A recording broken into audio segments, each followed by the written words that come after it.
네, 안녕하세요. 여러분의 10분 권리 찾기를 도와드릴 노무사 이메인입니다. 이번 차시는 5차시 해고에 관련해서 설명드리도록 하겠습니다. 다소 무거운 주제이기는 한데요. 이제 해고와 관련해서 본격적인 설명을 드리기 전에 기본적인 우리 근로계약 구조에 대해서 먼저 설명을 드려야 될 것 같아요. 우리가 이제 입사를 하게 되면 센터와 근로계약을 체결함으로써 이제 노사 간의 고용관계가 성립이 되는 거거든요. 이 근로계약은 그러니까 우리가 기본적으로 계약이라는 거는 갑이 을에게 무엇을 주고 을이 갑에게 무엇을 해주고 이렇게 교환을 하는 어떤 약속을 정하는 거잖아요. 근로계약도 마찬가지예요. 이 화면을 보시면 우리가 근로계약을 체결하게 되면 요양보호사는 근로자로서 근로계약에 따른 그 근로를 제공할 의무가 생기는 것이고, 장기요양기관은 사용자로서 제공받은 그 근로에 대해서 임금을 지급할 의무가 생기는 것입니다.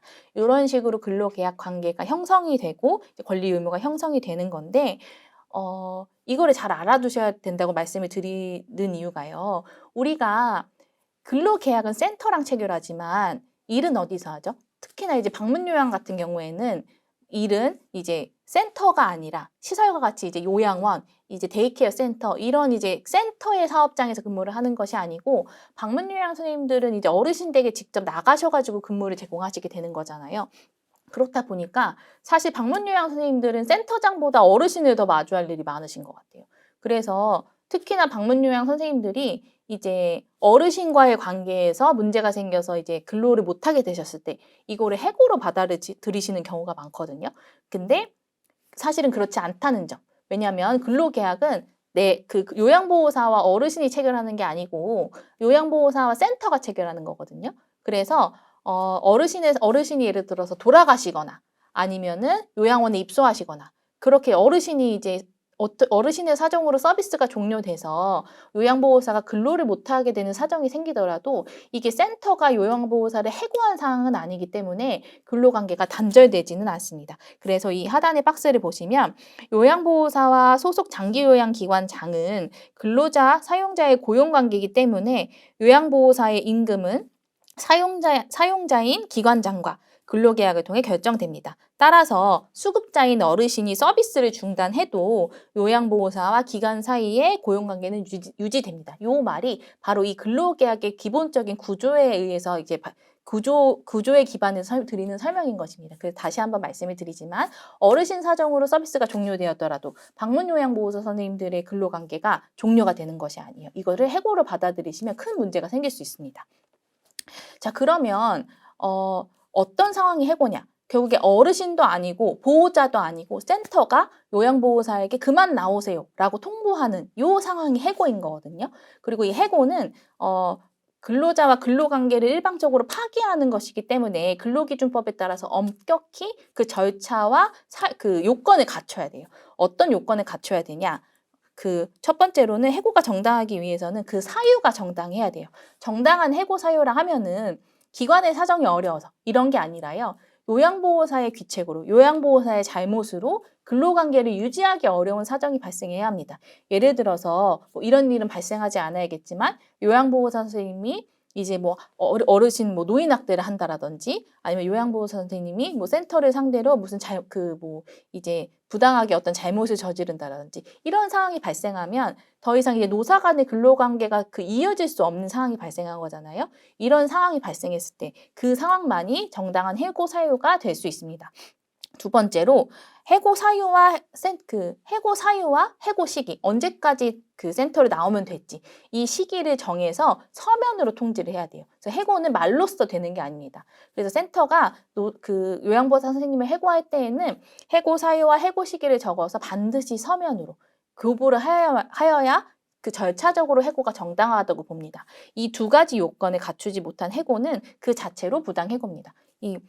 1번과 2번 해고가 정당하기 위한 이 두 가지 요건을 모두 갖춰야 되기 때문에 서면 통지가 아닌 구두로 해고를 받았거나, 아니면은 어르신 사정으로 요양보호사 선생님이 근로관계가 단절되는 상황이면 모두 부당해고가 될 수 있습니다. 이렇게 부당하게 해고가 된 상황에서 요양보호사 선생님들이 어떻게 대처하면 좋을지 설명드리도록 할게요. 앞서 설명드린 것처럼 해고는 사용자가 근로자와의 관계를 일방적으로 단절시키는 것이기 때문에 법에 따라서 엄격하게 규율되고, 부당 해고를 당한 사업주는 노동부의 어떤 절차를 거쳐서 이제 그 근로자를 원직 복직시키거나 아니면 해고 기간 동안 근로자가 받을 수 있었던 임금 상당액을 지급하라고 하는 식의 명령을 받을 수 있습니다. 노동부가 이런 조치를 취하려면 해고를 당한 요양보호사 선생님은 노동위원회라는 고용노동부 산하기관에 부당해고 구제 신청을 제기하셔야 합니다. 이 부당해고 구제 신청은 이제 사건이 이제 그렇게 사안이 복잡하지 않으면 요양보호사 선생님 스스로 하셔도 돼요. 노동위원회 내에 이제 국선노무사 제도가 있기 때문에 국선노무사를 통해서 사건을 수행하실 수 있어서 이제 그렇게 진행을 하셔도 되고, 만약에 좀 내가 겪고 있는 상황이 좀 복잡해요. 내가 이제 국선노무사 말고 조금 더 이제 요양보호사의 그런 상황을 잘 알고 있는 노무사의 조력을 받고 싶어요 라고 하면은 저희 종합지원센터에 권익구제 제도가 있거든요. 그 제도를 신청을 하셔도 좋을 것 같습니다. 노동부를 통해서 해결할 수 있는 방법은 그런 게 있고, 이제 부당해고 상황에서 요양보호사 선생님들이 진짜로 반드시 주의하셔야 할 사항이 있어요. 뭐냐면 부당하게 해고를 당한 상황에서 절대로 사직서를 쓰면 안 돼요. 이 사직서는 특히나 이제 개인 사유로 퇴사한다는 내용의 사직서는 절대 쓰시면 안 됩니다.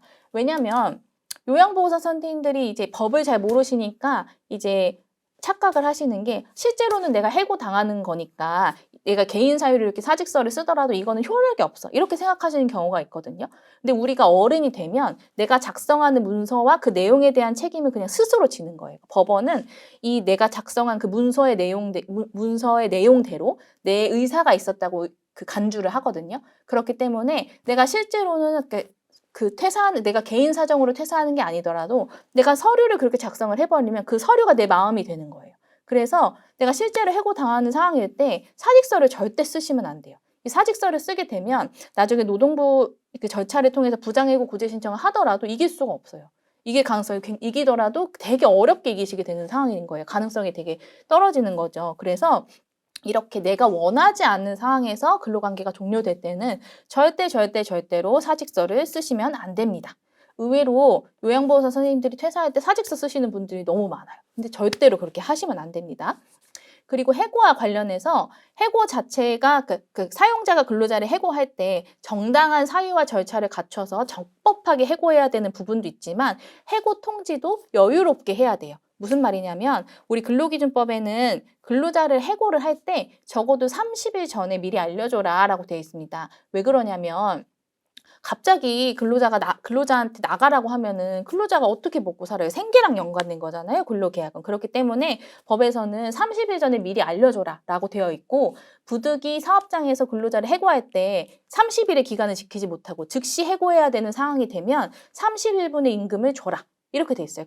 그래야 근로자가 먹고 살 거 아니에요. 그래서 이 센터가 요양보호소를 해고할 때 30일의 기간을 지키지 못하고 해고를 할 때 지급해야 되는 그 돈을 해고 예고 수당이라고 합니다. 그래서 여러분이 해고를 당할 때 이 해고가 서면 통지가 됐나? 나한테 해고 사유가 있나? 요거를 판단하는 것도 중요한데, 해고 통지되는 시점이 내일 나가세요, 이런 식으로 즉시 해고되는 상황인가? 아니면 3달 정도 일하다가 나가세요, 이런 상황인가? 요거를 파악하시는 것도 중요해요. 만약에 이렇게 30일의 여유를 주지 않고 뭐 일주일만 일하고 그만두세요, 이런 식의 상황이면 그럼 해고수당 주세요, 이런 식으로 요구를 할 수 있는 권리가 있으신 겁니다. 해고수당은 다시 한번 말씀드리지만 31분의 통상임금, 그러니까 기본시급, 여러분의 기본시급 만약에 9,860원이면 60원이고 여러분이 하루에 3시간 일한다 곱하기 30일, 이런 식으로 해고수당이 책정이 되는 거예요. 그래서 이렇게 해고수당도 해고 상황에서 청구할 수 있다는 점 잘 기억해 두시기 바랍니다. 근데 이 해고수당 같은 경우에는 이제 30일의 예외가 있어요. 지급되지 않는 예외가 있는데 3가지 정도로 나눠볼 수 있습니다. 어떤 예외냐면, 첫 번째로 요양보호사 선생님의 근로기간이 3개월 미만일 때, 내가 들어온 지 2개월밖에 안 된 사람이에요. 그랬을 경우에는 회사 센터에서 일주일만 다니세요 라고 해도 이제 해고 수당은 발생하지 않습니다. 그렇지만 부당해고 구제 신청은 하실 수 있어요. 왜냐하면 해고 수당을 지급하는 것과 그 해고가 정당한지 아닌지를 판가름하는 문제는 다른 문제거든요. 목적이 다른 사항이기 때문에 뭐 3개월 내가 이제 들어온 지 3개월도 안 돼서 해고가 됐다. 해고해고 수당은 없지만 부당해고 구제 신청을 통해서 이 해고가 부당함을 인정받고 그에 대한 임금 상당액은 받을 수 있다. 이렇게 이해하시면 됩니다. 그리고 두 번째로 부득이한 사유로 사업 계속이 불가능한 경우 센터가 뭐 사정이 너무 어려워가지고 거의 폐업 수준이에요. 그런 경우에는 즉시 해고하더라도 해고 수당이 발생하지 않고요. 그리고 근로자의 잘못이 너무 커서 뭐 근로자가 뭐 횡령을 하거나 폭행을 행사해가지고 무리를 일으키거나 뭐 이런 경우 이렇게 사업에 막대한 지장을 초래한 경우나 재산상의 손해를 끼친 경우에는 해고 수당이 발생하지 않습니다. 보통은 2, 3번에 해당하는 경우는 없고 1번이 제일 해고 수당 발생하지 않는 예외 사유로 많이 발생하는 것 같아요. 그래서 여러분의 근속 기간도 잘 확인하시면서 해고 수당을 청구해 보시기 바랍니다. 자, 이렇게 오늘은 해고와 관련된 사항에 대해서 살펴보았습니다. 절대로 요양보호사 선생님들한테 발생하면 안 되는 사항인데 만약에 여러분이 해고 또는 해고에 준하는 상황에 닥치게 되셨을 때는 저희 든든콜로 연락을 주시기 바랍니다. 또 해고가 아니더라도 여러분이 이제 업무 고충 있으시거나 권익 지원이 필요하시거나 성희롱 그리고 그 밖에 심리 상담 등 이제 요양보호사의 지원을 위해서 지원이 필요한 부분이 있으시다면 그것 또한 저희 이제 장기요양요원 고충종합상담 든든콜로 연락 주시기 바랍니다. 감사합니다.